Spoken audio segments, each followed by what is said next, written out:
कहते हैं कि माघ मास की शुक्ल पक्ष की अष्टमी को भीष्म पितामह ने अपने शरीर को छोड़ा था, इसलिए यह दिन उनका निवारण दिन है जो भीमाष्टमी के रूप में मनाया जाता है। इस दिन भीष्म पितामह के निमित्त तिलों के साथ तर्पण तथा श्राद्ध करने वाले व्यक्ति को संतान प्राप्त होती है। भीष्म पितामह का असली नाम देवव्रत था। वह शांतनु की पटरानी गंगा की कोख से उत्पन्न हुए थे। एक बार राजा शांतनु शिकार खेलते खेलते गंगा के पार चले गए।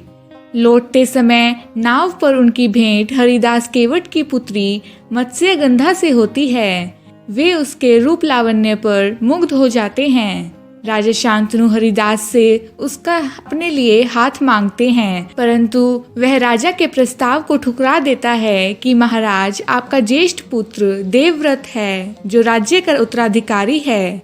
यदि आप मेरी कन्या के पुत्र को राज्य का उत्तराधिकारी बनाने की घोषणा करें तो मैं तैयार हूँ। शांतनु ने इस बात को मानने से मना कर दिया, परंतु वह मत्स्यगंधा को न भुला सके। उसकी याद में व्याकुल रहने लगे। एक दिन देवव्रत ने उनसे व्याकुलता का कारण पूछा। सारा वृतांत ज्ञात होने पर देवव्रत स्वयं केवट हरिदास के पास गए और गंगा जल हाथ में लेकर शपथ ली कि मैं आजीवन अविवाहित रहूंगा।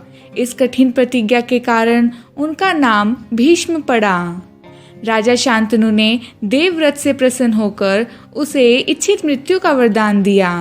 कौरव पांडव युद्ध में दुर्योधन ने अपनी हार होती देख भीष्म पितामह पर संदेह व्यक्त करते हुए कहा, आप अधूरे मन से युद्ध कर रहे हैं, आपका मन पांडवों की तरफ है।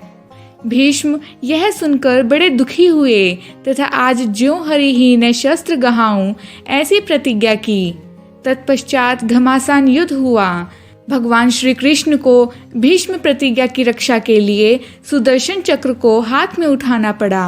भगवान श्री कृष्ण ने प्रतिज्ञा की थी, मैं युद्ध में शस्त्र नहीं उठाऊंगा। श्री कृष्ण की प्रतिज्ञा भंग होते ही भीष्म पितामह युद्ध बंद करके शरशैया पर लेट गए।